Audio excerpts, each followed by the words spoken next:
হাফিজ আমাদেরকে পাঠিয়েছেন চমৎকার একটি ঘটনা। আর দ্বিতীয় ঘটনাটি এটি আমি সংগ্রহ করেছিলাম আব্দুল্লাহ নামের এক ভাইয়ের কাছ থেকে। তো আশা করছি এই দুটি ঘটনাই আপনাদের ভালো লাগবে।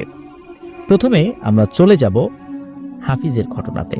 তবে হাফিজের ঘটনাতে যাওয়ার আগে একটু কথা বলে নিতে চাই প্রিয় লিসেনার্স। হাই প্রিয় লিসেনার, কেমন আছেন? আশা করি ভালো আছেন।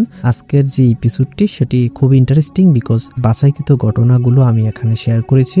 সবচেয়ে ভয়ানক ঘটনাগুলো হচ্ছে এগুলো, যেন আপনাদের শুনতে ভালো লাগে। তো আমরা বেশি কথা বলবো না, সেটা হচ্ছে আপনি চ্যানেলটি সাবস্ক্রাইব করে আপনার মতামত জানিয়ে দিতে কিন্তু ভুলবেন না, আর মাস্ট একটি লাইক করে দিবেন। তো চলুন আমরা মূল ঘটনায় ফিরে যাই। ধন্যবাদ।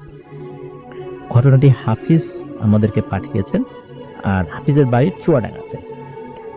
আর এই ঘটনাটি উনি ওনার এলাকার একজন বয়স্ক হুজুর, নাম হলো সাখাওয়াত, এই সাখাওয়াত চাচার কাছ থেকে সংগ্রহ করেছেন।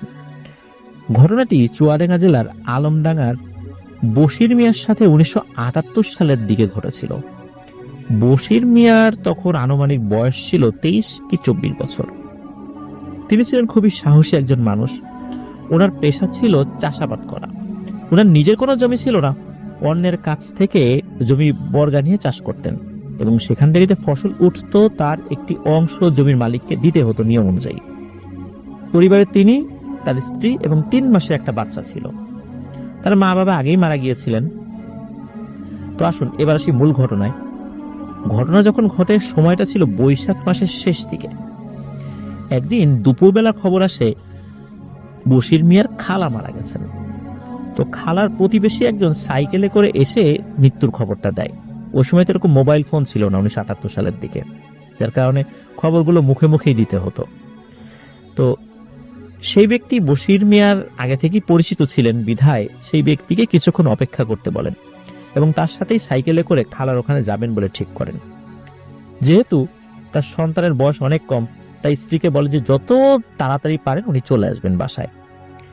তো পাশের বাসার খালাকে বলেন যে তার স্ত্রীর সাথে থাকতে, যতক্ষণ না উনি না আসেন উনি লাশ দাফন করে চলে আসবেন। তো বশির মিয়া সেই লোকের সাইকেলে করে রওনা দেন এবং বিকেলে এসে চুয়াডাঙ্গাতে পৌঁছান। এরপর খালাদের বাড়ির অন্য আত্মীয় স্বজনও আস্তে আস্তে আসতে থাকে। তো বিকেল গড়িয়ে যায়। এরপর লাশ দাফন করতে করতে মাগরিবের আজানও দিয়ে দেয়। লাশ দাফন করার পর খালার যেই বাড়িটা ছিল, আরো যে আত্মীয় স্বজনরা ছিল, তাদের কাছ থেকে বিদায় নেন। শুরুতে তাদেরকে মানে ম্যানেজ করতে কষ্ট হয়েছিল, কারণ অনেক দূর যাবেন, থেকে যাওয়ার অভিজ্ঞতা করেছিলেন। কিন্তু উনি তো জানান যে ওনার বাচ্চাটা অনেক ছোট, ওনার স্ত্রীকে পাশের বাড়ির এক খালার দায়িত্ব দিয়ে এসেছেন, রাত্রেবেলা বাসায় যেতেই হবে, ওনাকে বাড়ি ফিরতেই হবে। আর ওনার বাড়ি ফেরার কিন্তু আরো একটা কারণ ছিল, সেটা হলো মাঠে পাকা ধান ছিল। যদি জমিতে বৃষ্টির কারণে পানি বেঁধে যায় তাহলে সকালে সেই পানিটা নিষ্কাশন করতে হবে, তাহলে বড় রকমের একটা ক্ষতি হতে পারে। তো যাই হোক, বশির মিয়ার জোরাজুরিতে শেষে সবাই তাকে বিদায় দেন। যেহেতু তার খালা বাড়ি ছিল চুয়াডাঙ্গা জেলা সদরে, তো রাত্রে আলমডাঙ্গা গামী যে গাড়ি, সেই গাড়ি খুঁজতে থাকেন, কিন্তু অনেক রাত হয়ে যাওয়ায় উনি কোনো গাড়ি পান না। তখন বশির মিয়া সিদ্ধান্ত নিতে হেঁটেই বাড়ি যাবে। সেই চিন্তা ভাবনা করে সোজা রেল লাইন ধরে হাঁটলে তার সময় অনেক কম লাগবে এবং বাড়ি পৌঁছানো সহজ হবে। সেই চিন্তা করে বশির মিয়া ওই রেল লাইন ধরে হাঁটা শুরু করেন। আবার চিন্তা করেন রাস্তার ভিতরে যদি কোনো চোর ডাকাত আমাকে ধরে, আমার কাছে তো নেয়ার মতো আর কিছুই নাই, সুতরাং হারানোর কোনো কিছু ভয় নাই। আর উনি তো রাত বেরাতে মাঠে ঘাটে কাজ করে অভ্যস্ত, ভয় ডর একটু কমই আছে ওনার। উনি চুয়াডাঙ্গা থেকে রেল লাইন ধরে হাঁটা শুরু করেন আলমডাঙ্গার দিকে। রেল লাইনের 2 লোহার যে লাইনটা রয়েছে, এর মাঝে লোহার পাটাতন থাকে, কোথাও কোথাও আবার দেখা যায় কাঠের পাটাতন থাকে, স্লিপার যেটাকে বলে আর কি। তো উনি এই এক একটা পাটাতনের উপর পা ফেলে ফেলে হেঁটে আসছে। চারদিকে আশেপাশে মাঠ, এমন একটা জায়গায় চলে আসেন আশেপাশে কোনো ঘর বাড়িও দেখা যাচ্ছে না। তো এভাবে হাঁটতে হাঁটতে বশির মিয়া একটা সময় দেখতে পান যে রেল লাইনের পাশে মাটির রাস্তা গেছে একটা জায়গায় এসে। সব জায়গায় যে রাস্তা ছিল তা না। তো এর মাঝে সন্ধ্যার পরে কিন্তু বৃষ্টি হয়েছিল। মূলত ওই বৃষ্টি হওয়ার কারণে তার মাথায় কিন্তু একটা জিনিস কাজ করে যে আমার জমিতে পানি বেঁধে গেল কিনা। তো বৃষ্টি হওয়ার কারণে রাস্তার কিছু কিছু জায়গায় কাদা পানি এগুলো হয়ে গেছে আর কি। আর বশির মিয়ার ইচ্ছা থাকলেও ওই রাস্তা দিয়ে তো যেতে পারছেন না কাদা পানি হওয়ার কারণে, এই জন্য মূলত উনি রেল লাইনের মধ্য দিয়ে হেঁটে যাচ্ছিলেন। হঠাৎ করে উনি একটা শব্দ শুনতে পান। অল্প কিছু সময় পর উনি অনেক দূরে আলো দেখতে পান। উনি বুঝতে পারেন সামনে ট্রেন আসছে। তখন বশির মিয়া রেল লাইনে হাঁটা বাদ দিয়ে সেই মাটির রাস্তা দিয়ে হাঁটা শুরু করেন। ট্রেন তার কাছে আসার মোটামুটি 100-150 হাত তখনও দূরে ছিল। হঠাৎ করে বশির মিয়া লক্ষ্য করেন তার পেছন দিক থেকে হুড়মুড়িয়ে 10-12 বছরের বাচ্চা, এরকম 3টা বাচ্চা চিৎকার করতে করতে তার সামনে দিয়ে গিয়ে দৌড়ে ট্রেনের সামনে ঝাঁপ দেয় এবং খুব জোরে চিৎকার করতে করতে ট্রেনের সামনে যাচ্ছিল। তো বশির মিয়া ট্রেনের আলো স্পষ্ট দেখতে পান 3টি বাচ্চাকে দৌড়ে যেতে দেখতে। উনি তো চিন্তা করেন কি 3টা বাচ্চা ট্রেনের সামনে দৌড়ায় কেন, ওর কি সুইসাইড করতে যাচ্ছে নাকি? উনি আবার বলছেন, এই বাবুরা দাঁড়াও দাঁড়াও, কোথায় যাও, মারা যাবা তো। তো তার কোনো কথাই শুনছে না, বাচ্চাগুলো সোজা ট্রেনের দিকে দৌড়াচ্ছে। একটা সময় উনি বুঝতে পারলেন যে এদেরকে আর উনি রক্ষা করতে পারবেন না। উনি চেষ্টা করেছিলেন। যখন ট্রেনটা একদম কাছে চলে আসে, বশির মিয়া চোখ বন্ধ করে ফেলেন এবং 2 কানের মধ্যে আঙ্গুল দিয়ে আল্লাহর নাম নিতে থাকেন। খুব ভয় পেয়েছিলেন যে চোখের সামনে এরকম 3টা বাচ্চা উনি রক্ষা করতে পারলেন না। কয়েক সেকেন্ড পরেই ট্রেন তার পাশ দিয়ে চলে যেতে থাকে। এবার বশির মিয়া চোখ খোলে এবং দেখতে পান যে এই ট্রেনটা একটা মালগাড়ি। আর উনি একটা জিনিস ভাবতে থাকে যে ট্রেনটার সামনে 3টা বাচ্চা লাফ দিয়ে সুইসাইড করলো, কিন্তু ট্রেনের ড্রাইভার একটাবার জন্য হর্ন বাজালো না। সাধারণত ট্রেনের ড্রাইভার ট্রেনের সামনে কোনো মানুষ বা অন্য কোনো প্রাণী আসলে হর্ন দিয়ে সতর্ক করে, কিন্তু এখানে ট্রেনের ড্রাইভার কোনো হর্নই দেন নাই। আবার ভাবেন, যেহেতু বিষয়টা দ্রুতই ঘটে গেছে, হয়তো ট্রেনের ড্রাইভার বা ট্রেনের মাস্টার যিনি, উনি বুঝতে পারেননি। তো বশির মিয়া একবার ভাবে সে রেল লাইনে উঠে বিষয়টা দেখবে যে সবাই কি মারা গেছে নাকি কেউ বেঁচে আছে। আবার তিনি কিছুটা ভয়ও পান, লাশগুলো যদি আবার ছিন্ন বিচ্ছিন্ন হয়ে পড়ে থাকে সেক্ষেত্রে উনি ভয় পেতে পারেন, কারণ এখনো তাকে অনেক রাস্তা যেতে হবে। ওই জন্য তার মধ্যে একটা দ্বিধা কাজ করছিল। যদিও তিনি অনেক সাহসী মানুষ ছিলেন, তারপরও তার মধ্যে একটা ভয় কাজ করতে থাকে। যাই হোক, উনি সিদ্ধান্ত নেন উনি রেল লাইনের পাশের যে কাদামাটির রাস্তা দিয়ে যতদূর যাওয়া যায় যাবেন। তো বশির মিয়া মাটির রাস্তা দিয়ে হাঁটা শুরু করেন। উনি মাটির রাস্তা দিয়ে হেঁটে যাচ্ছেন, কিন্তু উনি প্রায় সময় রেল লাইনের উপর চোখ রাখছেন যে 3টি বাচ্চার লাশ উনি দেখতে পান কিনা। উনি যেই জায়গায় বাচ্চাগুলোকে ট্রেনের সামনে লাফিয়ে পড়তে দেখেছিলেন সেই জায়গায় এসে একটু ভালো করে দেখার চেষ্টা করেন যে এখানে কিছু দেখা যায় কিনা, কিন্তু উনি তখনও মাটির রাস্তা দিয়ে হেঁটে যাচ্ছিলেন। উনি খুব ভালো করে খেয়াল করে দেখতে পেন যে রাস্তাটা আপনি পার হয়ে গেছেন, কিন্তু ওই বাচ্চাগুলো যে ট্রেনের যেই জায়গাটাতে ঝাঁপিয়ে পড়েছিল ওই জায়গায় উনি পার হয়ে চলে এসেছেন, কিন্তু উনি কোনো লাশের কোনো অস্তিত্ব দেখতে পাচ্ছেন না। উনি ভাবেন ট্রেন হয়তো এই লাশগুলোকে সামনের দিকে টেনে নিয়ে চলে গিয়েছে, এই জন্য হয়তো উনি কিছু দেখতে পাচ্ছেন না। উনি বাচ্চাগুলোর কথা ভাবছেন আর ওনার মতো করে হেঁটে যাচ্ছেন। মনটা ওনার খুব খারাপ, কারণ হঠাৎ এমন একটা জিনিস ওনার সামনে চলে আসলো। এগুলোতে যে প্যারানর্মাল কোনো বিষয় রয়েছে তখনও কিন্তু উনি বুঝতে পারেননি বা ভাবেননি, এগুলো ওনার মাথায় আসে নাই। কিছু দূর যাওয়ার পর মিয়ার বাগান নামক একটা বিশাল তাল এবং আম গাছ মিশ্রিত একটা বাগান পড়ে। ওই বাগানের কাছে আসতেই উনি দেখেন সামনে 8টা কি 10টা বাচ্চা তার দিকে আসছে। তারা এসেই বশির মিয়াকে জিজ্ঞেস করে যে আপনি 3টে বাচ্চাকে দেখেছেন আমাদের মতো? তো বশির মিয়া খেয়াল করেন যে বাচ্চাগুলো খুব ময়লা পোশাক পরেছে এবং এই ময়লা আবর্জনা মার্কা পোশাক পরার কারণে শরীর থেকে এক ধরনের দুর্গন্ধ বের হচ্ছে। খুব বিশ্রী দুর্গন্ধ, বিষয়টা এরকম নয়। অনেকে থাকে না যে অনেকদিন গোসল করে না, ময়লা আবর্জনা মাখানো কাপড় পরে আছে, তখন এক ধরনের দুর্গন্ধ বের হয়, ওরকম দুর্গন্ধ আর কি। তো বশির মিয়া আরো খেয়াল করেন যে যেই 3টি বাচ্চাকে উনি ট্রেনের নিচে ঝাঁপ দিতে দেখেছেন তারা এবং এই বাচ্চাগুলো একই বয়সের এবং উচ্চতা এবং দেখতেও অনেকটা একই রকমই, তবে চেহারা পার্থক্য আছে। তখন ওই বাচ্চাগুলো বশির মিয়াকে বলে যে 3টি বাচ্চাকে আপনি কি দৌড়ে যেতে দেখেছেন?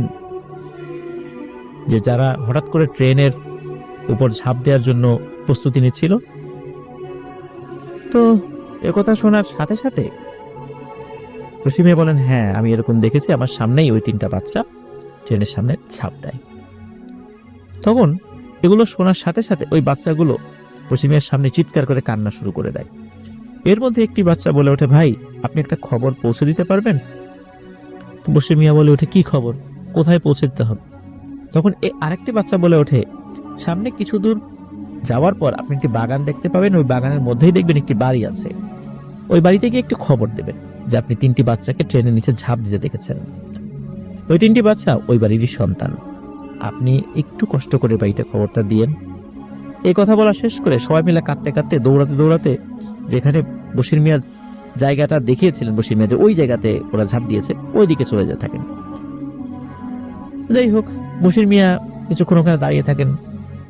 একবার ভাবে যে ছোট ছোট বাচ্চাগুলোর পিছনে পিছনে গিয়ে তাকে সাহায্য করবে, ওরা আবার ওই রেল লাইনের দিকে গেল। আবার ভাবে যে বাচ্চাদের বাড়িতে খবর দেওয়াটাই ভালো হবে। উনি এইভাবে সামনে এগিয়ে যেতে থাকেন। পেছন থেকে উনি দূর থেকে ভেসে আসা কান্নার শব্দ শুনতে থাকেন। সামনে কিছু দূর যাওয়ার পর উনি একটি বিশাল বাগান দেখতে পান এবং উনি ওই বাগানের মধ্যে ঢুকে দেখেন দূর একটা জায়গা থেকে আলো ভেসে আসছে। বশির মিয়া আলো লক্ষ্য করে এগিয়ে যেতে থাকেন। উনি যত আলোর কাছাকাছি আসতে থাকেন, উনি মাটির 2টো ঘর দেখতে পান। সেই ঘর দুটো আরো স্পষ্ট হতে থাকে ওনার চোখের সামনে। এই আলোটা তাদের ওই উঠোন থেকেই আসছে এবং ওই উঠোন বরাবর 3টি চৌকির মতো কিছু রাখা রয়েছে। যখন বশির মিয়া একেবারে ওই আলোর কাছাকাছি চলে আসেন, তখন উনি কিছুটা ঘাবড়িয়েছেন। উনি দেখেন যে 3টা চৌকি ভেবেছিলেন এগুলো আসলে চৌকি না, 3টা খাটিয়া। কিন্তু খাটিয়াতে তো কোনো লাশ নেই এবং আশেপাশে কোনো মানুষই নেই। উনি আরো খেয়াল করেন উঠোন থেকে একটু দূরে একটা মাটির ঘর, সেখান থেকে কান্নার আওয়াজ আসছে। মনে হচ্ছে অনেকগুলো মানুষ ওই ঘরের মধ্যে কান্নাকাটি করছে। উনি একটা বিষয় চিন্তা করেন যে আচ্ছা, আমাকে এই বাড়িতে এসে 3টা বাচ্চার খবর দিতে বলল, তা আমি আসছি এখানে, তাহলে কি আমার আগেই অন্য কেউ এসে খবর দিয়েছে যার কারণে তারা কান্নাকাটি করছে? উনি এগুলো ভাবছেন। তারপরও চিন্তা করলেন যেহেতু আমি এত দূর এসেইছি, এদের কাছে খবরটা দিয়েই যাই। তো এই চিন্তা করছেন উনি। তো উনি ওই ঘরের দরজার কাছে যান এবং বলতে থাকেন, বাড়িতে যারা আছেন একটু বাইরে আসেন, আপনাদের সাথে দরকার আছে। এই কথা বলার পর ওই ঘর থেকে কান্নার আওয়াজ বন্ধ হয়ে যায়, কিন্তু ঘর থেকে কেউ বের হয় না। বশির মিয়া আবার ডাকতে থাকেন, কিন্তু ওই ঘর থেকে কোনো সারা শব্দ নেই। বশির মিয়া আবারও ডাকতে থাকেন। এবার উনি খেয়াল করেন ঘরের দরজাটা ক্যাচ ক্যাচ ক্যাচ ক্যাচ শব্দ করে খুলে যায়। তারপর ওখান থেকে কোনো মানুষ বের হয় না। উনি কিছু সময় অপেক্ষা করার পর চিন্তা করেন যে আমি একটু দরজা দিয়ে অল্প একটু ঢুকি, দেখি ভেতরে কে আছে। তো বশির মিয়া সেই ভাবনা অনুযায়ী যখনই দরজা দিয়ে ঘরের মধ্যে তাকিয়েছেন, উনি চমকে ওঠেন। উনি দেখেন ঘরের ভেতরে কেউ নাই এবং পুরো ঘরের ভেতরে জ্বলন্ত কয়লা জ্বলছে। ঘরের যে ফ্লোর বা মেঝে, সেখানে অসংখ্য জ্বলন্ত কয়লা। এটা দেখে উনি বেশ ঘাবড়িয়ে যান। উনি ভাবেন এই ঘর থেকেই না কিছুক্ষণ আগে কান্নার আওয়াজ আসছিল, কিন্তু এখানে তো কেউ নাই, আর এই জ্বলন্ত কয়লার উপর তো কোনো মানুষের থাকা সম্ভব নয়। উনি তাড়াতাড়ি করে ঘর থেকে নেমে আসতে গিয়ে উঠোনে ওনার চোখ যায়। তখনই বশির মিয়া দেখেন 3টি খাটিয়ার মধ্যে 3টি বাচ্চার লাশ এবং পাশে ওই যে বাচ্চাগুলোকে একটু আগে দেখেছিলেন, যারা কান্নাকাটি করতে করতে আবার রেল লাইনের দিকে যাচ্ছিল, এই বাচ্চাগুলো এখানে এসেছে কান্নাকাটি করছে। বশির মিয়া এইবার বুঝতে পারেন যে উনি যা দেখছেন এবং ওনার সাথে যা ঘটছে কোনোটাই স্বাভাবিক ঘটনা না। উনি হিসাব মেলাতে থাকেন, কেন ট্রেনের ড্রাইভার হর্ন দেন নাই? কারণ ট্রেনের ড্রাইভার কিছু দেখেই নাই, তো হর্ন দেবে কিভাবে? আর কেন তিনি এই বাড়িতে এসেই 3টি খাটিয়া দেখতে পেলেন এবং এই ঘর থেকে কান্নার আওয়াজ শোনার পরও ঘরে কাউকে দেখতে পেলেন না? ঘরের ভেতরে কয়লার আগুন দেখলেন এবং এত দ্রুত লাশ নিয়ে এসে এই খাটিয়ার উপর রাখাও তো সম্ভব নয়। উনি বুঝতে পারেন যে উনি ভয়ানক কোনো কিছুর পাল্লায় পড়েছেন। বশির মিয়া সিদ্ধান্ত নেন যে উনি যে বুঝে ফেলেছেন যে এরা সবাই মানুষ না, অন্য জগতের বাসিন্দা, এইটা তাদের বুঝতে দেবে না। যেভাবেই হোক ফজরের আজান পর্যন্ত তাদের সাথে থাকতে হবে, ওদের মতো করে চলতে হবে, না হলে এদের থেকে বেঁচে ফেরা যাবে না। আর এমনিতেও বশির মিয়া সাহসী মানুষ ছিলেন। তো উনি আস্তে আস্তে খাটিয়ার কাছে যান এবং বাচ্চাগুলোকে বলেন যে আমি তো বাড়িতে এসে কাউকে পেলাম না। তখন বাচ্চাদের মধ্যে একজন কান্না থামিয়ে বলে ওঠে, বাড়ির লোকজনের আসতে দেরি হবে, আমরা একজনকে খবর পাঠিয়ে দিয়েছি, আপনি আমাদের সাথে একটা কাজ করে দিবেন। তখন বশির মিয়া বলেন, কি কাজ করতে হবে? তখন তারা বলে যে আপনি এই 3টি লাশের জন্য 3টি কবর খুঁড়ে দিতে পারবেন। বশির মিয়া রাজি হয়ে যায়, কারণ তিনি ভাবেন এই কবর খুঁড়তে খুঁড়তে উনি একটা দীর্ঘ সময় এদের থেকে আড়ালে থাকতে পারবে না, সময়ও লাগবে, এই সুযোগে ফজরের আজান দিয়ে দিতে পারে। তো বশির মিয়া বলেন যে কোন জায়গায় কবর খুঁড়ে দিতে হবে আপনারা বলেন। তখন একটা বাচ্চা বলে, চলেন আমি আপনাকে দেখিয়ে দিচ্ছি। এই বলে ওই বাচ্চাটি ঘরের পেছনে একটা ঝোপের কাছে নিয়ে যায় এবং পাশাপাশি 3টি কবর খুঁড়তে বলেন। তো বশির মিয়া দেখেন কবর খুঁড়তে যা যা লাগে আগে থেকে ওখানে সবকিছু রেডি করা আছে। এর মধ্যে কিন্তু বশির মিয়া ঘরের ওপার থেকে কান্নার আওয়াজ আবারও শুনতে থাকেন। ওই বাচ্চাটা সবকিছু বুঝিয়ে দিয়ে চলে যায় এবং বলে যদি কোনো কিছুর প্রয়োজন হয় তাহলে বশির মিয়া যেন এখান থেকে জোরে করে বলে, তাহলে তারা এসে সেটা দিয়ে যাবে, কিন্তু কোনোভাবে যেন ঘরের ওপারে না যায়। তো বশির মিয়া বলে ঠিক আছে, সে যাবে না। তখন ওই বাচ্চাটাও চলে যায়। আর বশির মিয়া ভাবছেন যেভাবেই হোক উনি একটি কবর কাটতে কাটতেই যেন ফজরের আজান দিয়ে দেয়, আর উনি কবরটা কাটবেনও ধীরে সুস্থে, সেভাবে উনি কাজ করবেন। তো বশির মিয়া জানতো আজান দেওয়ার সাথে সাথে এই জিনিসগুলো কিন্তু হারিয়ে যাবে। বশির মিয়া তো কবর কাটা শুরু করেছেন, ওদিক দিয়ে কিন্তু কান্নার আওয়াজ আসছে। কিছু সময় পর বশির মিয়া খেয়াল করেন ওই বাড়ি থেকে একবার কান্নার আওয়াজ আসে, আবার হাসির আওয়াজ আসে। উনি বিষয়টা ভালো করে বোঝার চেষ্টা করেন। উনি বুঝতে পারেন এই বাচ্চাগুলো কিছু সময় হাসে, আবার কিছু সময় কান্নাকাটি করে।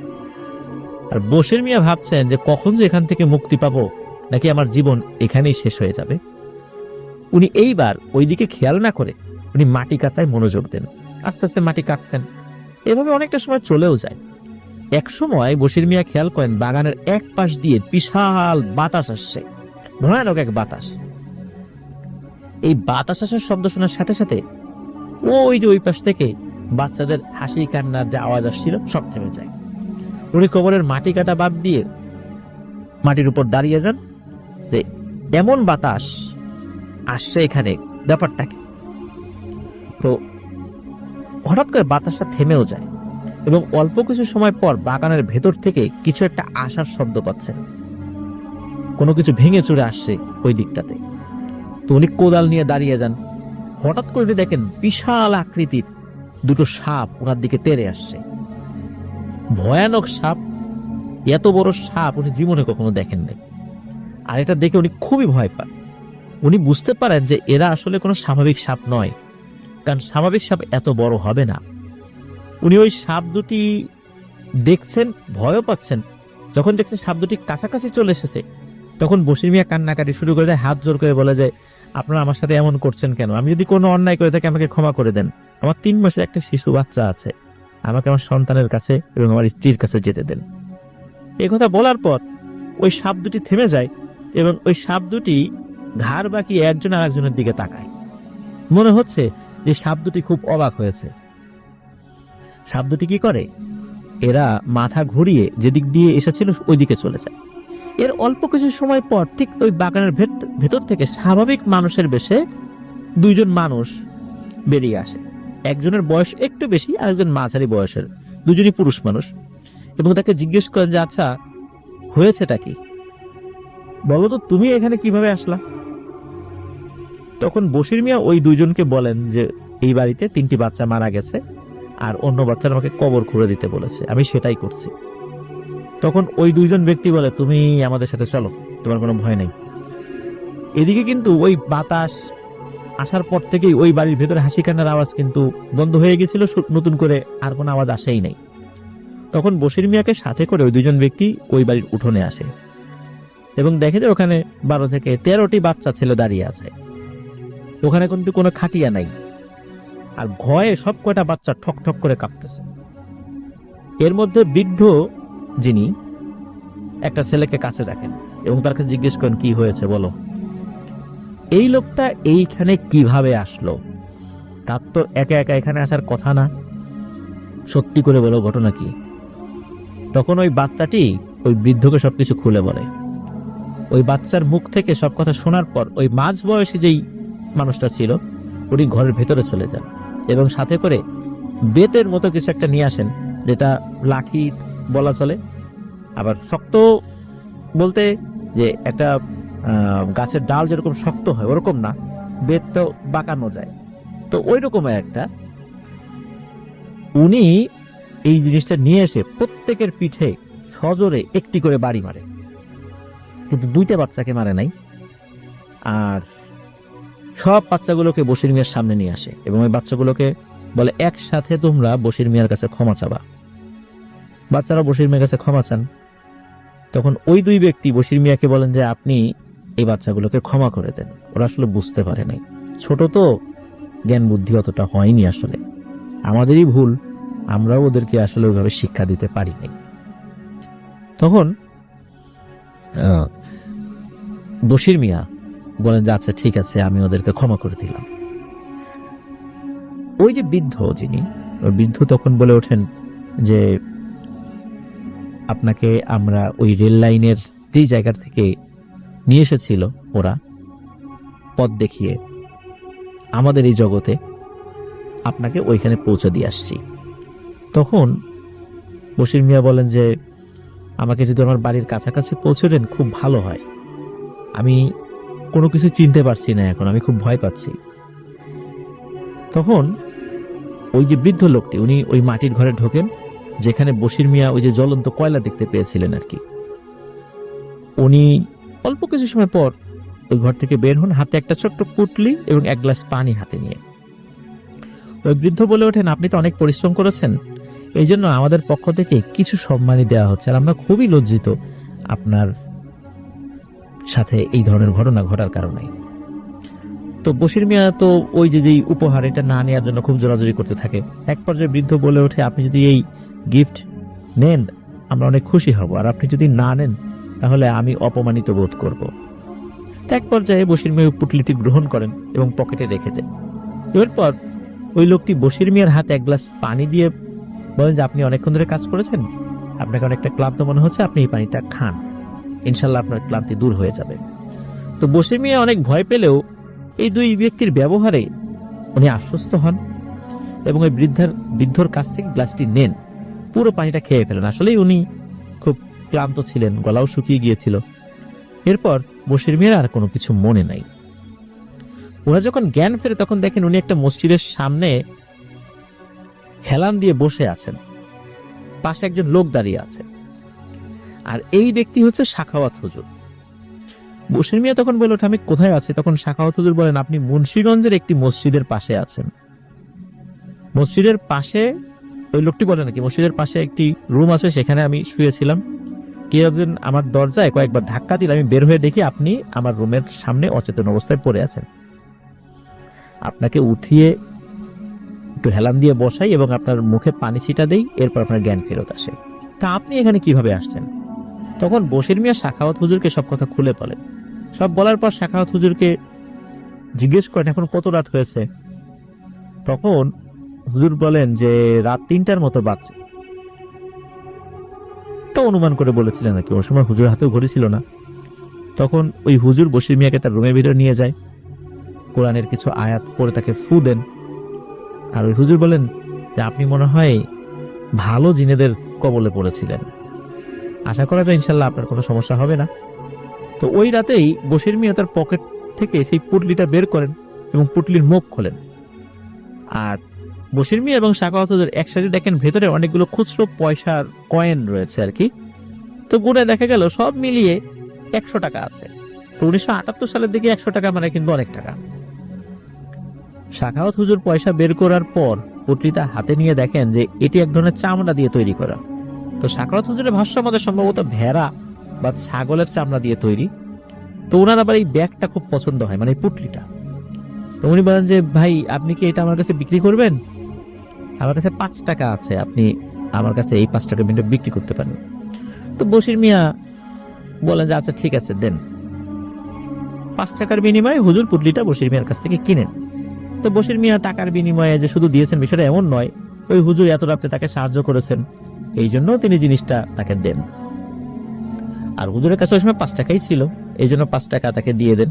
তো বশির মিয়া সকাল পর্যন্ত অপেক্ষা করেন, সকাল হলে সাখাওয়াত হুজুরের কাছ থেকে বিদায় নিয়ে উনি চলে যান। এরপর হুজুর সেই দিন পার হয়ে রাত আসে। এর মধ্যে ওই দিন এক ব্যক্তির কাছে উনি 1.5 টাকা পেতেন আর কি, ওই ব্যক্তি তাকে 1.5 টাকা দিয়ে যায়, মানে 1 টাকা 50 পয়সা। ওই টাকা উনি ওই পুটলির মধ্যে রেখে ঘুমিয়ে পড়েছিলেন। পরদিন সকালে উনি সেই পুটলিটি আর পাননি। আর সেই 1.5 টাকা কিন্তু ওনার যেখানে পুটলিটা রেখেছিলেন আর কি সেখানেই পড়ে আছে।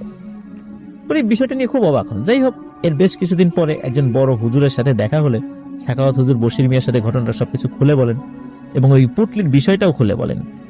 হুজুর কিছুদিন পরে তাকে যেতে বলেন। কিছুদিন বাদে সাখাওয়াত হুজুর গিয়ে দেখা করেন। তখন হুজুর বলেন যে ওই মিয়ার বাগানে এক জিন পরিবার বসবাস করে, এরা সবাই খুব ভালো জিন। এই পরিবারে 10 থেকে 11টা বাচ্চা আছে, তারাও খুব ভালো। তো ওই দিন ওই বাচ্চাগুলোকে একসাথে রেখে দূরে এক আত্মীয়ের বাড়িতে বেড়াতে গিয়েছিলেন বাড়ির মুরব্বীরা। এর মধ্যে বেশ দূর থেকে 2টি বাচ্চা জিন এই মিয়ার বাগানে বেড়াতে আসে।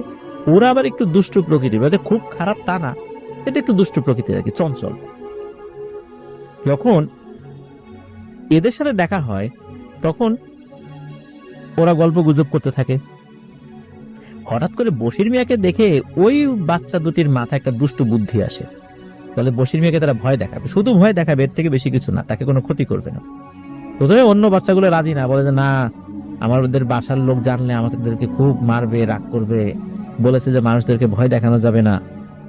তো কিন্তু কোনো তো ক্ষতি করবে না, ওই মানে এরকম চিন্তা করেছে আর কি, তারা রাজি হয়ে যায়। মূলত এই বিষয়টা থেকেই ওই যে 3টা বাচ্চা ট্রেনের সামনে ঝাঁপ দেয়া, তারপরে যে ভিতরে নিয়ে আসা, এই যে একটা নাটক সাজায়, তারা একটা মায়াজাল সৃষ্টি করে। আর এত কিছু করার পরও যখন বশির মিয়া ভয় পাচ্ছিল না, তখন তার রুমের মধ্যে জ্বলন্ত আগুনের কয়লা দেখায়। ওরা ভেবেছিল এইটা দেখে উনি যেদিক দিয়ে আসছিলেন দৌড়ে ওইদিকে চলে যাবেন। কিন্তু তারপর যখন ভয় পান নাই, তখন তাকে কবর খুঁড়তে বলে। ওরা ভাবে কবর খুঁড়তে খুঁড়তে হয়তো সে ভয় পাবে আর এখান থেকে পালিয়ে যাবে। এই জন্য তারা একবার হাসে, একবার কান্না করছিল। এই শব্দ শুনেও বশির মিয়া কেন পালাচ্ছে না ওখান থেকে, তারা চিন্তা করছে যে এই লোক পালায় না কেন। আসলে বশির মিয়া তো আবার অন্য চিন্তা করছিল। এর মধ্যে যখন বাতাস শুরু হয় তখন ওই বাচ্চাগুলো বুঝতে পারে সর্বনাশ, তার পরিবারের লোকজন তো আসতেছে। এই জন্য বাচ্চাগুলো ভয়ে চুপ হয়ে যায়। আর ওই যে 2জন আসছিল ওই পরিবারের, ওরা যখন ওই বশির মিয়াকে দেখে দূর থেকেই, তখন ওরা ভাবে নিশ্চয়ই কোনো তান্ত্রিক বা কবিরাজ টাইপের কিছু এখানে এসেছে এই বাচ্চাগুলোকে বন্দি করার জন্য। এই কারণে তারা প্রথমে ভয়ঙ্কর সাপের রূপ নিয়ে আসেন। যখন বশির মিয়া কান্নাকাটি শুরু করে দেন, তখন ওনারা বুঝতে পারেন এই লোক তো আসলে কোনো ক্ষতিকর লোক না, নিশ্চয়ই কোনো বিপদে পড়ে আসছে বা অন্য কোনো কারণ আছে। এই জন্য তারা আবার খুব অবাক হয়েছিলেন, একজন আরেকজনের দিকে তাকিয়েছিলেন। ওরা তারা আবার ঘুরে চলে গিয়ে মানুষের বেশ নিয়ে আসে, যাতে বশির মিয়া ভয়ে না পান। আর বশির মিয়াকে সাথে নিয়ে বাচ্চাদের কাছে যান। এর মধ্যে মাঝ বয়সী জিনটা ওই বেতের মতো একটা লাঠি দিয়ে সকলকে আঘাত করে, কিন্তু ওই 2টে বাচ্চাকে আঘাত করে না। কারণ হলো ওই 2টা বাচ্চা তাদের মেহমান ছিল, যদিও দুষ্টু ছিল, মেহমান তো, মেহমানদের এভাবে তো আর অপমান করা যায় না। তবে পরে নাকি ওই বাচ্চা দুটোকে তাদের এইখানে আসতে নিষেধ করে দেন, যে তোমরা এখানে আসবা না, আমাদের বাচ্চাদের সাথে আর মিশবা না। তো যাই হোক, ওই বাচ্চা দুটো ওখান থেকে চলে গিয়েছিল। আর পানি খাওয়ার পর বশির মিয়া অজ্ঞান হয়ে গেলে জিনেরা ভিন্ন জায়গায় মুন্সিগঞ্জের একটা মসজিদের কাছে রেখে আসে। পরবর্তীতে তো বশির মিয়া জ্ঞান ফেরার পর সব কথা শোনেন আর সেখান থেকে চলেও আসেন। তার কাছে 100 টাকা ছিল। আর মূলত ওই যে সাখাওয়াত হুজুর, উনি ওই যে পুটলিটা কিনেছিলেন, কেন ওই পুটলিটা সকালবেলা আর পাননি, এর পেছনে কারণ হলো যে ওই পুটলিটা জিনেরা দিয়েছিল উপহার হিসাবে। এইটা বশির মিয়ার উচিত হয়নি টাকার বিনিময়ে বিক্রি করা। উনি যদি এমনিতে দিয়ে দিতেন তাহলে ওটা থাকতো। যেহেতু টাকার বিনিময়ে বিষয়টা বিক্রি করেছিলেন, টাকা নিয়েছিলেন, অন্তত গ্রহণ করেছিলেন টাকাটা, এই কারণেই জিনেরা বিষয়টা ভালোভাবে নেয় নাই, এই জন্য ওরা ওইটা নিয়ে গিয়েছিল, কিন্তু ওর ভেতর থাকা 1.5 টাকা কিন্তু পড়েই ছিল। পরবর্তীতে কিন্তু ওই সাখাওয়াত হুজুরের সাথে বশির মিয়ার দেখা হয়েছিল, অনেক কথা হয়েছিল। সাখাওয়াত হুজুরের কাছে সবকিছু শোনার পর সে 5 টাকা কিন্তু ওই সাখাওয়াত হুজুরকে বশির মিয়া ফেরত দিয়েছিল, কিন্তু ফেরত দিলেও ওই পুটলিটা কিন্তু আর উনি পান নাই। তো এটাই ছিল ঘটনা। প্রিয় লিসেনার্স, আশা করছি ঘটনাটি আপনাদের ভালো লেগেছে। ব্যতিক্রমী একটি ঘটনা, খুব ভয়ের ঘটনা আমি এটা বলবো না, তবে একটু ডিফারেন্ট ঘটনা।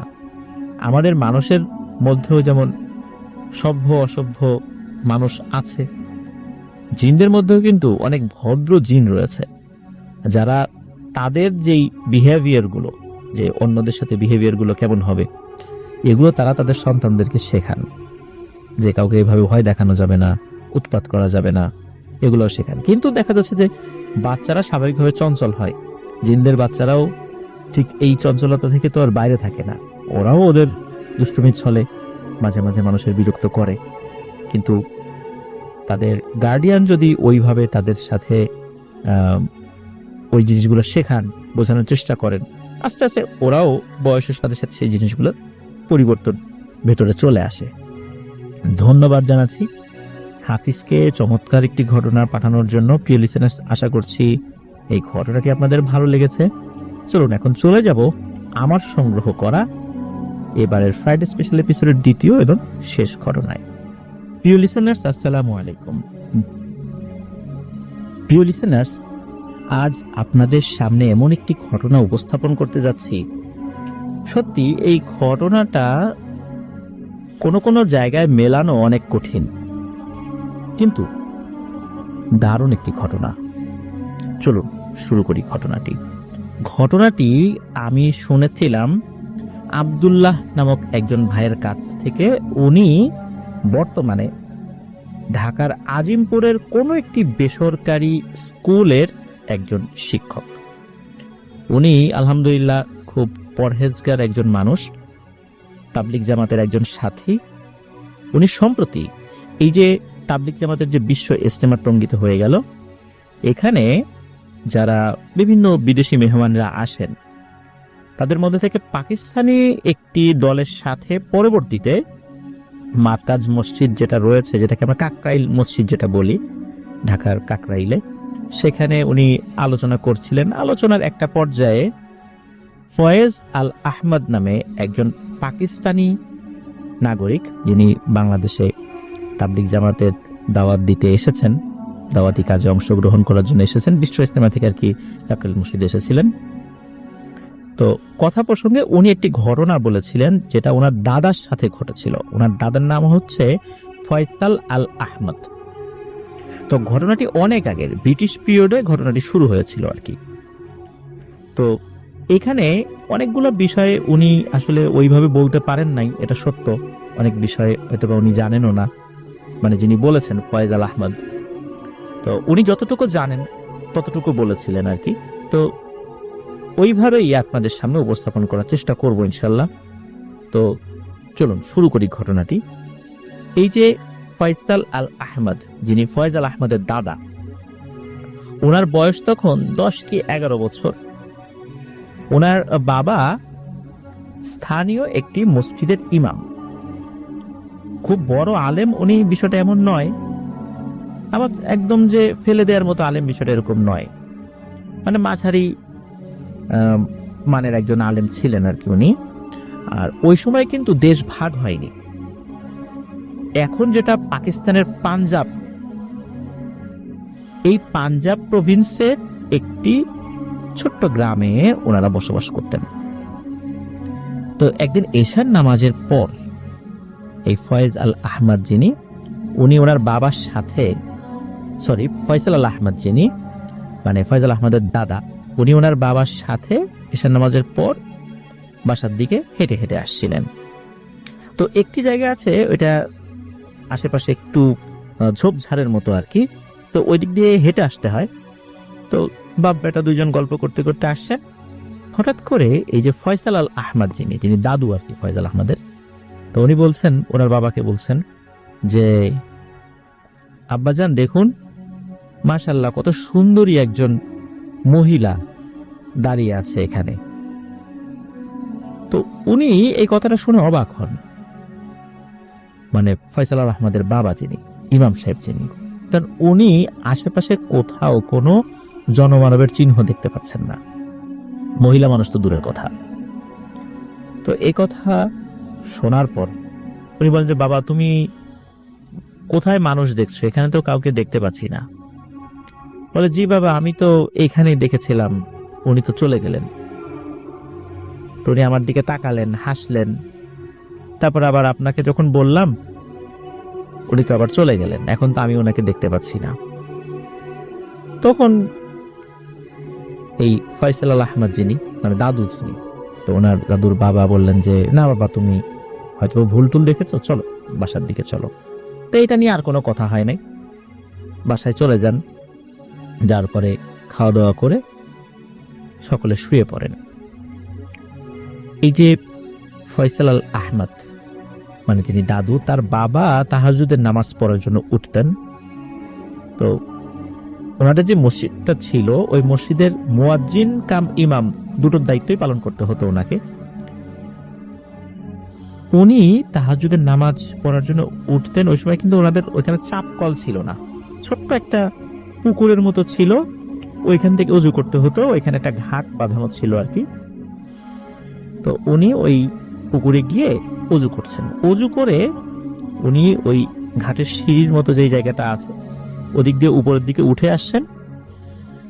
উপর দিকে যখন উঠেছেন, হঠাৎ করে উনি একটা জিনিস দেখেন, সেটা হলো যে উনি দেখতে পান যে দূরে একটা বড় গাছ আছে, একটা আম গাছ বা কাঁঠাল গাছ এরকম কিছু একটা হবে আর কি। তো ওই গাছের নিচে একটা বেশ লম্বা একটা অবয়ব দেখা যাচ্ছে। এই অবয়বটা কিসের উনি বুঝতে পারছেন। উনি মনে করছেন যে হয়তোবা কেউ তাকে ক্ষতি করতে আসলো কিনা। মাঝে মাঝে কিন্তু গ্রামে নিজেদের মধ্যে কিছু কিছু বিচার সালিশ ওনারা করতেন, যেখানে এই ইমাম সাহেবকে নিয়ে যাওয়া হতো, ওনাকে কোনো একটা ফয়সালা করতে বলা হতো। হতে পারে না, কত শত্রুই তো থাকতে পারে। উনি ভয় পেয়েছেন, উনি দাঁড়িয়ে যান, দূর থেকে বলেন, এই এখানে কে, এরকম ভাবে বলে উঠেছেন আর কি। তখন ওইখান থেকে একজন সালাম দেয়, আসসালামু আলাইকুম বলে। কিন্তু এই সালাম দেওয়ার সাথে সাথে এই ফয়সাল আহমদের বাবার মানে পিলে চমকে যায়। এই কারণে পিলে চমকে যায়, 7-8 জন মানুষ যদি ফিস ফিস করে কথা বলে, জোরে জোরে কথা বলবে কিন্তু ফিস ফিস করে, 7-8 জন মানুষ, সেই শব্দটা কেমন হয়? ভয়ানক এক শব্দ। ঠিক ওইভাবে ওই রকমের শব্দ করে সালাম দেয়। তখন এই ফয়সাল আহমদ মানে দাদুর বাবা, ওনার তো মানে বুক ধরপর শুরু হয়ে যায়, সর্বনাশী কোন জিনিস এখানে চলে আসলো। ওরা হাত পা কাঁপাকাঁপি শুরু হয়ে যায়। উনি আর ওইখান থেকে এক চুল নড়াচড়া করতে পারছেন না ভয়ে।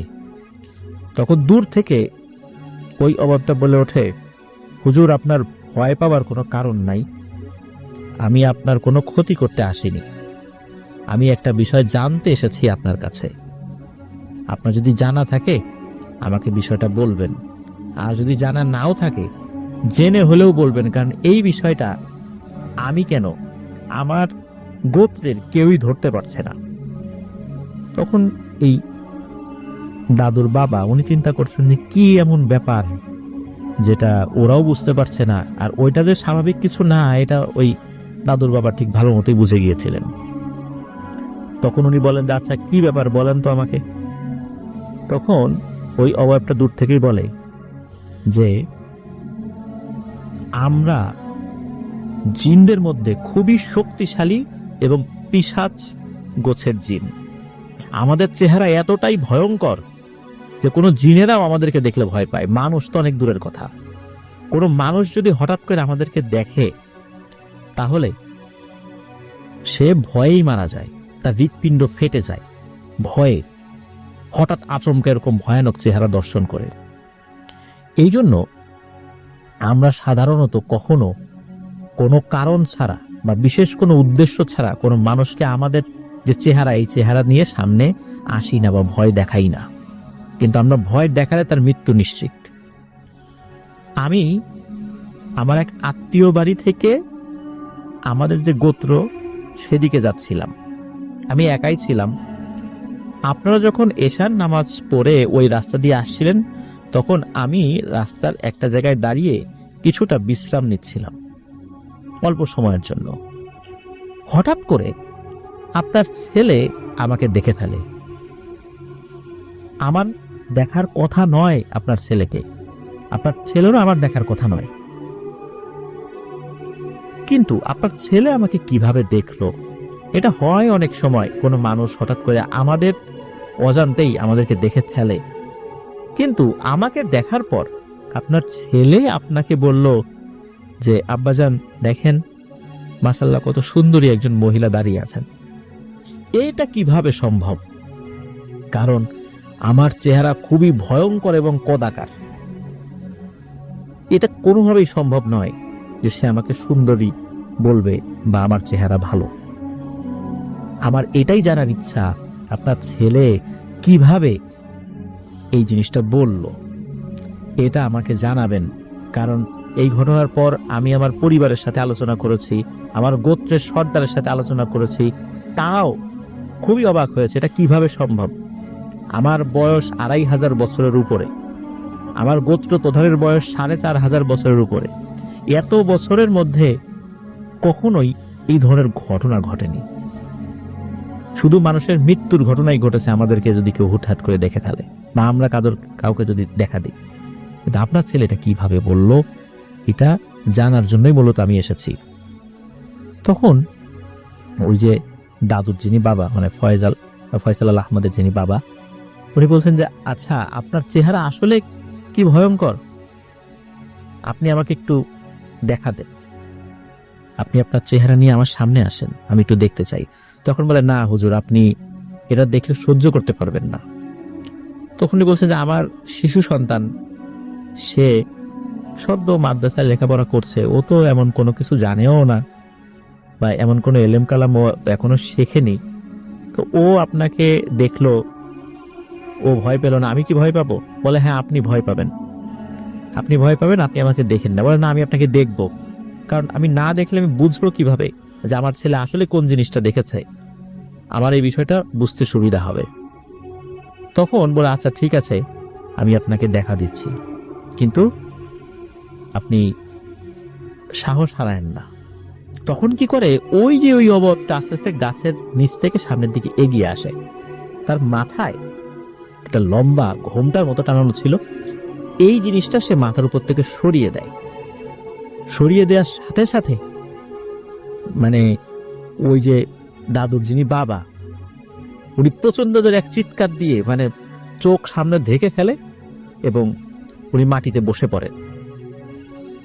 তখন উনি বলেন যে এই তুমি তোমার মুখ ঢাকো, আমি সহ্য করতে পারছি না, আমি মনে হয় এখনই মারা যাব। তখন ওই অবয়বটা বলেন যে আপনি আমার চেহারা দেখতে চেয়েছিলেন, আমি দেখালাম, কিন্তু এখন আমি মুখ ঢাকবো না, আমাকে দেখতেই হবে আপনাকে। তখন উনি সাহস করে পুনরায় চোখ খোলেন। আসলে উনি কোনোমতেই সহ্য করতে পারছিলেন না। ওনার বর্ণনা অনুযায়ী যে জিনিসটা সামনে দাঁড়িয়ে আছে তার হাইট 8 থেকে 10 ফুট। সে যখন মাথার উপর থেকে তার ঘোমটাটা সরিয়ে দেয়, দেখা যায় তার মাথায় অনেক বড় চুল আছে, কিন্তু কত বড় চুল এটা বুঝতে পারেন নাই অন্ধকারের মধ্যে। তবে এতটুকু বুঝেছিলেন এই অবয়বটার যে মুখ, আমাদের যেমন মানুষের যে মুখ, 2 ঠোঁট দিয়ে মোটামুটি একটা সকলেরই চেহারার সাথে সামঞ্জস্যপূর্ণ একটা মুখ রয়েছে, যেটা দিয়ে আমরা খাবার গ্রহণ করি, কথা বলি। এই জিনিসটার মুখ হচ্ছে, যদি বোঝানোর জন্য বলা হয় তাহলে আমাদের কানের যেই একটা কান, ডান কান বাম কান, এই ডান কান থেকে শুরু করে বাম কান বা বাম কান থেকে শুরু করে ডান কান পর্যন্ত যদি আমাদের এই মুখের বিস্তৃতি হয়, এত বড় একটা মুখ। আর যখন ওই অবয়বটা তার সাথে কথা বলা শুরু করলো, তখন উনি দেখেন এই অবয়বটার সামনের মানে মুখের উপরে এবং নিচে যে দাঁতের পাটি, এই দাঁতের পাটি 4টা পাটি, উপরে 4টা পাটি দাঁতের, আর নিচে দাঁতের 4টা পাটি। প্রথম পাটি থেকে শুরু করে পেছন দিকে যে 4 নাম্বার পাটি, ছুচালো দাঁত, একদম মুখের সামনের যেই পাটি সেটার দাঁত বেশি লম্বা, তারপর তার একটু ছোট, তারপর তার একটু ছোট, এবং মুখের ভেতর থেকে এক ধরনের আলো বের হচ্ছে, যার কারণে এই জিনিসটা খুব ভালো করে বোঝা যাচ্ছে। আর এই জিনিসটার চোখ রয়েছে, দুটো চোখ, বড় বড় দুটো চোখ, চোখের কোনো মনি নেই, একদম ধপধপে সাদা, মনে হচ্ছে দুটো ছোট লাইট মুখের উপর বসানো। তো এই রকমের একটা ভয়ঙ্কর চেহারা দেখে কার সহ্য হবে? তখন ওই অভাবটা বলে যে আপনি আমাকে দেখে ভয় পেলেন, অথচ আপনার বাচ্চা আমাকে দেখে কি বলল। তখন উনিও ভয়ে ভয়ে আস্তে আস্তে একটু সাহস ফেরত আসে, যেহেতু ওই জিনিসটা তার সাথে স্বাভাবিকভাবে কথা বলছিল, কিন্তু তার ভয়েসটা ছিল অত্যন্ত ভয়ানক। শুরুতেই বলেছি 7-8 জন মানুষ যদি জোরে জোরে ফিস ফিস করে কথা বলে কেমন শোনা যায়, ঠিক তেমন। আস্তে আস্তে ওনার একটু সাহস ফেরত আসে, বলে আচ্ছা ঠিক আছে, আসলে আমি এই বিষয়টা ওকে জিজ্ঞেস করবো যে তুমি আসলে কি দেখেছিলা, কেনই বা ওইটা বললা, আর এই বিষয়টা আমি বিস্তারিত জেনে আমি তোমাকে জানাবো। তুমি এখন চলে যাও, পরবর্তীতে তুমি এসো, আমি দেখি 2-3 দিনের মধ্যে এই বিষয়টা জানার চেষ্টা করব। আমার এক উস্তাদ আছে বড় হুজুর, তার কাছ থেকে আমি জেনে দেখি, জানানোর চেষ্টা করব। তুমি এরপরে আসো, এই তাহাজ্জুদের সময় আমি যে ওযু করতে আসি তখন আসো। তখন ওই একটা তাকে সালাম দিয়ে ওখান থেকে বিদায় নিয়ে চলে যায়। তো ওনার তো আর ভয় কাটেনি আমি কি দেখলাম, আর ওনারও মাথার মধ্যে কৌতূহল যে আসলে ব্যাপারটা কি হলো, বা ছেলে কেন এটাকে দেখে এরকম বলল। তো উনি বাড়িতে যান, বাড়িতে গিয়ে ফজরের তাহাজ্জুদের নামাজটা পড়ে মসজিদে আজান দিতে যাওয়ার সময় ওনার ছেলেকে সাথে নিয়েছেন, কারণ প্রতিদিন এরকমটা করতেন। তো ওনার ছেলেও সাথে যান, প্রতিমধ্যে কোনো কিছু সমস্যা হয়নি। ফজরের নামাজের পর যখন চারদিকে আলো ফুটে ওঠে আস্তে আস্তে, তখন উনি ওনার ছেলেকে জিজ্ঞেস করেন, বাবা গতকালকে তুমি একটা বিষয় আমাকে বলেছিলা, তুমি একটা জিনিস দেখেছিলা, তো ওই জিনিসটাকে আমিও দেখেছি, ওই জিনিসটা আমার কাছে আসছিল রাতের বেলা।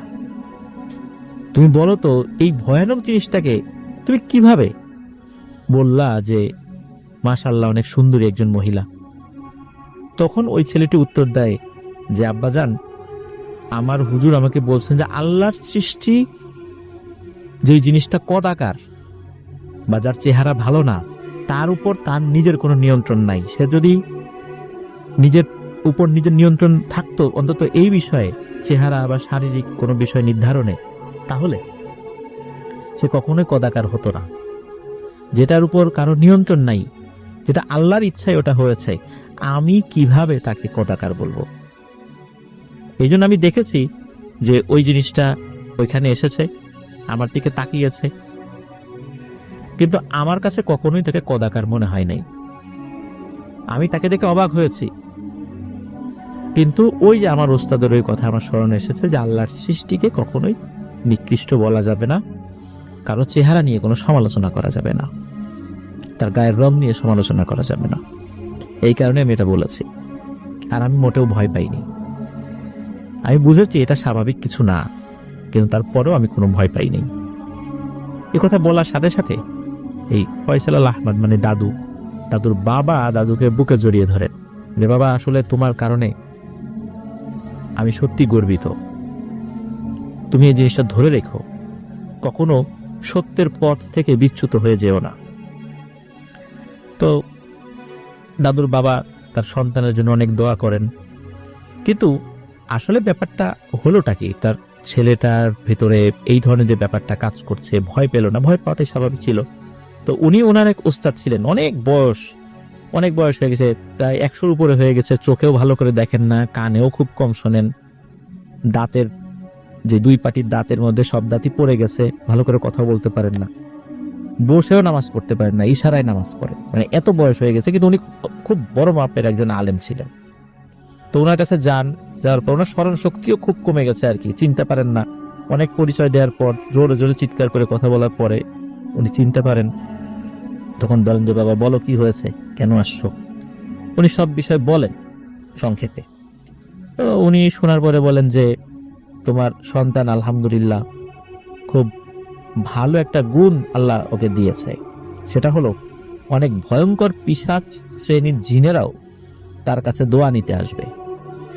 এটা আল্লাহ সবাইকে এই যোগ্যতাটা দেন না, তোমার ছেলেকে আল্লাহ দিয়েছেন, তো ওর দিকে খেয়াল রেখো, এছাড়া আর কিছু বলার নাই। এটাই হচ্ছে কারণ। তো যাই হোক, উনি এটা শোনেন, শোনার পর বাড়িতে চলে আসেন। চলে আসার কয়েকদিন পর আবার তাহাজ্জুদের সময় ওই যে ওই অবয়বটা আসে তার কাছে।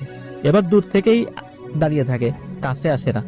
তখন এসে যে সালাম দেয় দূর থেকেই, বলেন যে আপনি কারণ জানতে পেরেছেন? বলে হ্যাঁ আমি জানতে পেরেছি, আল্লাহ তাআলা তাকে এই বিশেষ গুণটা দিয়েছেন, এই জন্যই আপনাকে দেখে সে ভয় পায় নাই। তখন সেও খুব খুশি হয় এবং বলে যে আমি নিজের ইচ্ছায় আপনার ছেলের কাছে মাঝে মাঝে আসব, যদি তার কোনো কাজ আমি করে দিতে পারি তাহলে খুব ভালো লাগবে আমার কাছে। তখন ওই বাবা বলেন যে না, আপনি আমার ছেলের জন্য দোয়া করবেন, এতটুকুই, আপনার ওর কাছে আসার দরকার নেই, আপনি আপনার মতো থাকেন। বলে না, আমার খুব ইচ্ছা যে আমি ওর খেদমতে থাকবো। তখন বাবা বলেন আচ্ছা ঠিক আছে, ও যখন বড় হবে, পরিণত বয়সে পৌঁছাবে, তখন আপনি ওর কাছে আসবেন, ও যদি অনুমতি দেয় তাহলে আপনি ওর যতটুকু খেদমত করা যায় আপনি করবেন, কিন্তু এখন ও তো ছোট মানুষ, এখন আসার দরকার নেই। এই কথা মেনে নিয়ে উনি চলে যান। এরপরে কেটে যায় দীর্ঘ 25-30 বছর। এই ফয়সাল আল আহমদ মানে এই দাদু যিনি, উনিও বড় হয়েছেন, লেখাপড়া করেছেন, ঘর সংসার শুরু করেছেন। এর মধ্যে ওনার বাবাও আল্লাহর ডাকে সাড়া দিয়ে চলে গিয়েছেন। এরপরে একদিন ওই যে পিশাচ শ্রেণীর জিনটি, যে মহিলা জিনটি তার কাছে আসে। আসার পর তাকে দেখে কিন্তু চিনতে পেরেছিলেন এই ফয়সাল আহমদ। এত বছরে কিন্তু কখনো আসে নাই, কিন্তু মাঝে মাঝে দূর থেকে তার দেখা দিত, এতটুকু বলেছেন আর কি। তো বলেছেন যে আমি তো আপনার বাবার কাছে এরকম আর্জি করেছিলাম, কিন্তু আপনার বাবা বলেছিল এই ব্যাপার, আপনি পরিণত বয়সে গেলে যেন আপনার সাথে দেখা করি, তো আমার খুব ইচ্ছা আপনার খেদমতে থাকার। তখন বলেন যে আমি তো কোনো স্বাধীন জিনিসকে এভাবে পরাধীন করে রাখতে পারবো না, আপনার যখন মন চায় আমার কাছে আসবেন, যখন মন চায়, আর আমার যদি কখনো প্রয়োজন হয় আমি আপনাকে ডাকবো। তো এতটুকুই কথা, খুব একটা বেশি ডাকতেন না ফয়সাল আহমদ দাদু, খুব একটা বেশি ডাকতেন না। উনি পছন্দ করতেন না জিনদেরকে দিয়ে খুব কাজ, মানে কোনো কাজ তাদের ইচ্ছার বিরুদ্ধে করিয়ে নিতে, কারণ এটা পছন্দ ওনার ছিল না, শরীয়তও এটা আসলে সম্মতি দেয় না। কখনো কখনো খুব রেয়ার কেসে উনি এই পিশাচ যেই মহিলা এনাকে ডাকতেন, খুব কম তাও। আর উনি কোনো জিন সাধকও ছিলেন না, এরকম কোনো আমলও উনি করতেন না, মানুষকে দিয়ে খুব ভালো ধরনের রুকিয়া করাবেন এরকম উনি পছন্দ করতেন না। উনি একজন মাদ্রাসার শিক্ষক ছিলেন, উনি ছাত্রদেরকে তালিম দিতেই বেশি পছন্দ করতেন, পড়াতে বেশি পছন্দ করতেন, উনি এসব বিষয়ে খুব একটা বেশি পছন্দ করতেন না আর কি। তো এইভাবেই ওনার জীবন যাচ্ছিল। এর মধ্যে কি হয়, একবার কোনো একটা কঠিন রুগী আসে, খুব কঠিন রুগী, সেও একজন বড় আলেম। কোনো কারণে কোনো একটা বাসায় সে জিন সারাতে গিয়েছিল, ওইখানে খুব দুষ্টু প্রকৃতির একটা জিন ওই আলেমের উপর চেপে বসে, এই আলেম নিজেই বিপদে পড়ে যান। তখন এনার কাছে আসেন যে হুজুর কি করা যায়। তখন এই হুজুর উনি চিন্তা করেন যে এরকম একটা সমস্যা, দেখি সেই পিশাচিনী মহিলাকে আমি ডাকি, সে কি বলে। তাকে নির্দিষ্ট একটা পদ্ধতিতে এই যে ডাকে, সে আর আসে না। এমন তো হওয়ার কথা নয়, কখনো তো এরকম হয় না, তাকে যেরকম ভক্তি করে ওই পিশাচিনী মহিলাটা, এমন তো আর কথা, সে ডাকবে আর সে আসবে না। তো উনি খুব চিন্তিত হয়ে পড়েন। উনি যেহেতু কোনো জিন সাধক ছিলেন না, বা তার আন্ডারে ওরকম কোনো জিনও ছিল না, এই একটাই আসতো মাঝে মাঝে। তো উনি খুব চিন্তিত হয়ে পড়েন যে কি ব্যাপার, সে কি কোনো বিপদে পড়লো। তো উনি খুব চিন্তিত হয়ে পড়েন। তখন ওই আলেমকে বলেন যে তুমি চলে যাও, এটা আমি পারবো না, অন্য কারো কাছে যাও। এরপরে ওই আলেম কিভাবে সুস্থ হয়েছিলেন এটা উনি বলতে পারেন না। তো যেটা হয়, উনি নিজেও চিন্তিত হয়ে পড়েছেন যে এর হলোটা কি, এটা তো আমার জানতে হবে, বুঝতে হবে। তো উনি খুব পেরেশানি, কিভাবে উনি জানবেন, বুঝবেন। এরকম কয়েকদিন কেটে যায়। এর মধ্যে কি হয়, উনি রাতের বেলা ঘুমিয়ে আছেন, হঠাৎ করে ওনার দরজায় ঠক ঠক ঠক ঠক আওয়াজ আসছে। তো ঠক ঠক আওয়াজ আসছে, তো উনি জিজ্ঞেস করেন যে কে। তখন ওই যে সেই ফিস ফিস রকমের যে কণ্ঠ, এরকম কণ্ঠ, তবে কিছুটা মোলায়েম কণ্ঠ আর কি, বলেন যে আমরা 2 ভাই বোন, আমরা হচ্ছি আপনার সেই পিশাচিনীর 2 সন্তান, আমরা খুব বিপদে পড়ে আপনার কাছে আসছি, আপনি একটু বাইরে বের হয়ে আসেন। তখন উনি দরজা খুলে বাইরে যান, গিয়ে দেখেন ওই যে তার মায়ের মতোই 2টা অবয়ব, কিন্তু ওরা ছোট ছোট, আর উনি তো আসলে এগুলো দেখে ভয় পেতেন না। তখন বলেন যে আচ্ছা বলো তো কি হয়েছে, তোমার মাকে তো এই যে আমি ডাকলাম সেদিন আসলো না, ঘটনা কি? তখন এই 2টা সন্তান বলে যে হুজুর, আমার মাকে ভারতের মধ্যপ্রদেশের এক ভয়ানক অঘরী তান্ত্রিক সে আটক করে ফেলেছে। কারণ আমরা জন্মগতভাবে খুবই শক্তিশালী জিন, আমাদেরকে আটক করে রাখতে পারলে অনেকে অনেক কাজ করিয়ে নিতে পারে। এই জন্য আমাদেরকে আটক করার জন্য অনেকে সাধনা করে। তো আমার মা তার এক বান্ধবীর বাড়িতে দাওয়াত খেতে গিয়েছিল ভারতের মধ্যপ্রদেশে। ওখান থেকে ফেরত আসার সময় এই ভয়ানক অঘরী তান্ত্রিক আমার মায়ের উপস্থিতি টের পেয়ে যায় এবং সে সাধনা করে এবং তার অনুগত আরো কিছু পিশাচ জিনদেরকে দিয়ে তাকে তার পথ রুদ্ধ করে দেয়। আর এই সুযোগে ওই তান্ত্রিক তার মন্ত্র বলে আমার মাকে বন্দি করে ফেলেছে। আমার মা তার কাছে বন্দি আছে এবং আমার মায়ের উপর খুব নির্যাতন করছে। আর আমার মা আপনাকে কথা দিয়েছিল যে সে কোনো মানুষের ক্ষতি করবে না। আর ওই তান্ত্রিক সে মানুষের কাছ থেকে টাকা খেয়ে বিভিন্ন মানুষের ক্ষতি করার জন্য বিভিন্ন পিশাচ শ্রেণীর জিনদেরকে আটক করে রাখে। এরকম তার অনুগত অনেক পিশাচ শ্রেণীর জিন আছে, যেই জিনদেরকে বিভিন্ন কলা কৌশলে আটকে রেখে তাদেরকে দিয়ে সে কাজ করে। এখন আমাদের উপকার করার মতো আর কেউ নাই, কারণ হলো যে তার এই বন্দি দশা থেকে মুক্ত করার জন্য পৃথিবীর কোনো জিনের পক্ষে এটা সম্ভব নয়, কোনো মানুষই সেটা করতে পারে। আর ওই তান্ত্রিকের কাছে কোনো মানুষ গিয়ে আমার মাকে মুক্ত করতে পারবে এটা আমার বিশ্বাস হয় না। আর আমরা কার কাছে যাব? আমরা কোন মানুষের কাছে গিয়ে বলবো? কারণ আমরা হলো পিশাচ শ্রেণীর জিন, যার কাছে যাব সেই আমাদেরকে আবার বন্দি করে আমাদেরকে দিয়ে আবার অন্য কাজ করাবে। সুতরাং আমার মা আপনাকে খুব ভালো জানে, আপনিও তাকে বিভিন্ন সময় দেখেছেন। আমার মা তার সাধ্য অনুযায়ী কাজ করেছে। এখন আমার মায়ের এই বিপদে আপনাকে হেল্প করতে হবে, এই বড় আশা নিয়ে আপনার কাছে আসছি। এখন সমস্যা হলো উনি পাঞ্জাবে থাকেন, পাঞ্জাব থেকে মধ্যপ্রদেশ অনেক দূরে। ওই সময় কিন্তু দেশ ভাগ হয়ে গেছে আর কি, তখন 47-এর পরে দেশ ভাগ হয়ে গেছে। তখন উনি পাকিস্তানের পাঞ্জাবের এই অংশে পড়ে গিয়েছেন আর কি।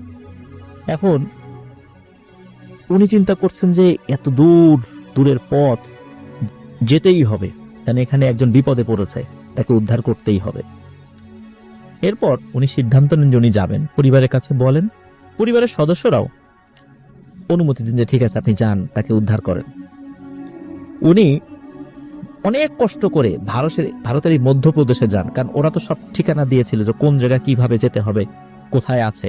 মূলত ওই তান্ত্রিকের কাছে অনেক মানুষ আসে, বিভিন্ন সমস্যা নিয়ে আসে। ওই তান্ত্রিক তার অনুগত জিনদেরকে দিয়ে সেই সমস্যাগুলো সলভ করায়। এই জন্য তার অনেক টাকা ইনকাম, বিশাল একটা আখড়া খুলে বসছে সেখানে। এখন উনি ছদ্মবেশে ওখানে গিয়েছেন। ওনার ওইখানে যেতে প্রায় 3 সপ্তাহের উপরে সময় লেগেছিল।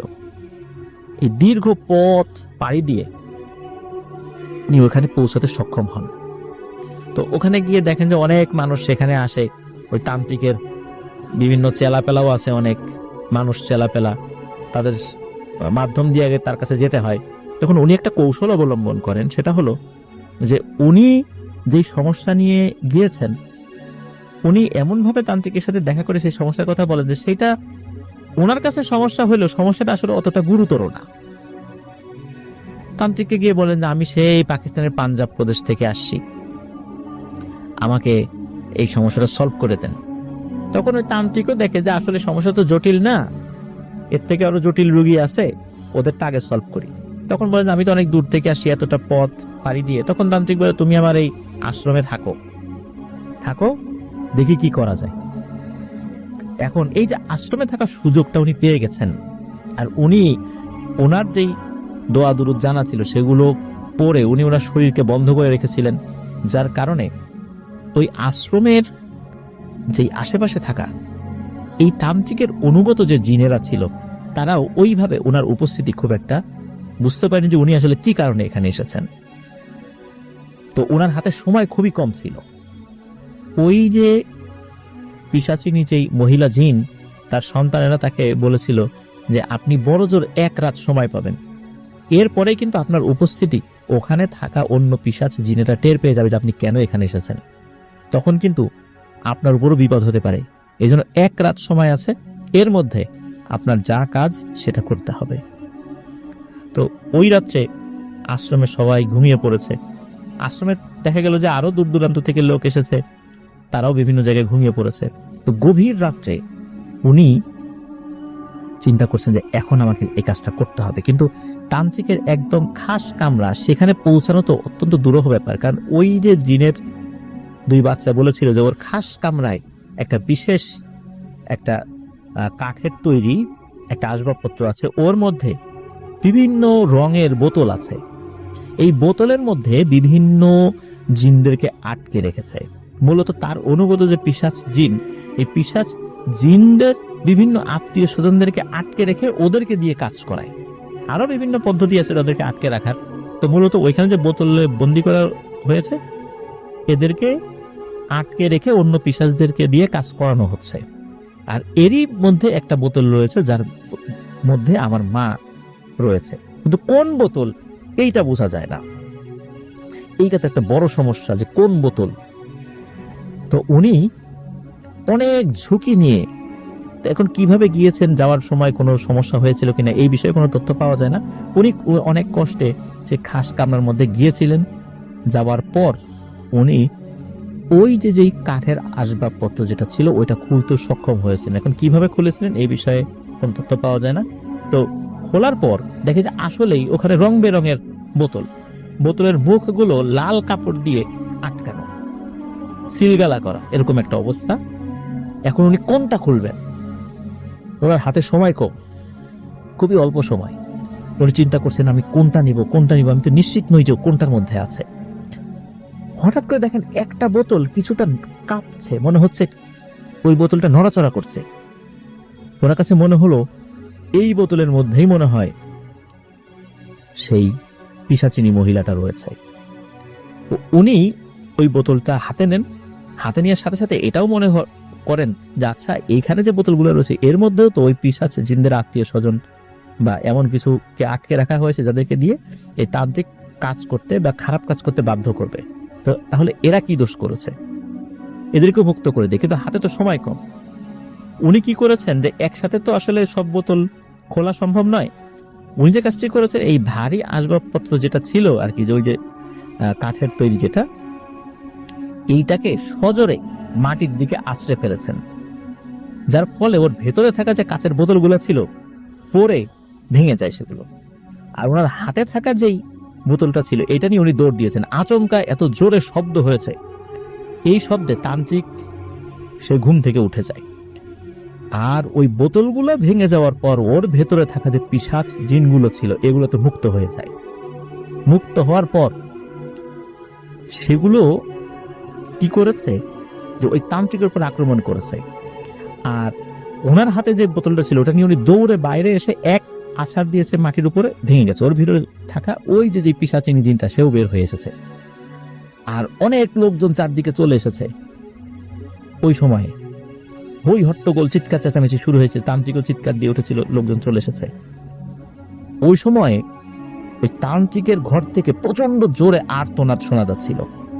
আর ওই দিকে কোনো নজর না দিয়ে ওই পিশাচিনী জিনটা কি করেছে, তার সশরীরে আসছে। তখন দেখা গেল সে আরো অনেক উঁচু, আরো অনেক লম্বা হবে, প্রায় 60-70 হাত উঁচু।